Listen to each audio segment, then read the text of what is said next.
তো মেসিকে কেন ফুটবলের রাজা বা ফুটবলের ভগবান বলা হয়? তো আজ এই মেসির গোল দেখে, মেসির খেলা দেখে বোঝা গেল সেনেগালের বিরুদ্ধে ৩-০ গোলে আর্জেন্টিনাকে জিতিয়ে মেসি নিজের রেকর্ড করে নিল। ৩টে গোলই নিজে করেছে এবং হ্যাটট্রিক করেছে প্রথম ম্যাচেই সেনেগালের বিরুদ্ধে হ্যাটট্রিক করেছে। মেসি ৪টে গোল মারতো, কিন্তু প্রথম গোলটা অফসাইড হয়ে গেছিলো, নাহলে কিন্তু মেসি ৪টে গোল করতো।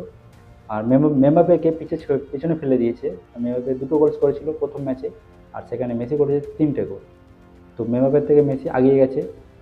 তো কেন মেসিকে ফুটবলের রাজা বা ফুটবলের ভগবান বলা হয়, তা আজ পুরো দুনিয়া দর্শক দেখলো যে মেসির যে গোল করার যে টেকনিকটা, স্কিলটা, শট, সেইগুলো কিন্তু দুর্দান্ত ছিল পুরো ম্যাচেতে। এবং মেসি অনেক কটা শটও পেয়েছিল, কিন্তু ৩টে গোল সে খুবই দুর্দান্তভাবে গোল করেছে। এবং দূর থেকে, অনেক দূর থেকে কিন্তু খুব একটা রেঞ্জে শট করে কিন্তু গোল করেছে, এবং পুরো একদম মানুষ খুশি হয়ে গেছে, পুরো ফ্যান্স খুশি হয়ে গেছে মেসির এই গোল দেখে। তো মেসিকে আর এবারের সিজনে কে গোল্ডেন বুট আর গোল্ডেন বল জিততে পারে সেই দৌড়ে কিন্তু কম্পিটিশন চলবে। মেসি, এমবাপ্পে এবং রোনাল্ডো, এই তিনও খেলোয়াড়ের উপর নজর থাকবে পুরো দুনিয়ার, যে কে গোল্ডেন বুট আর বল জিতে নিয়ে যায় এই ওয়ার্ল্ড কাপে।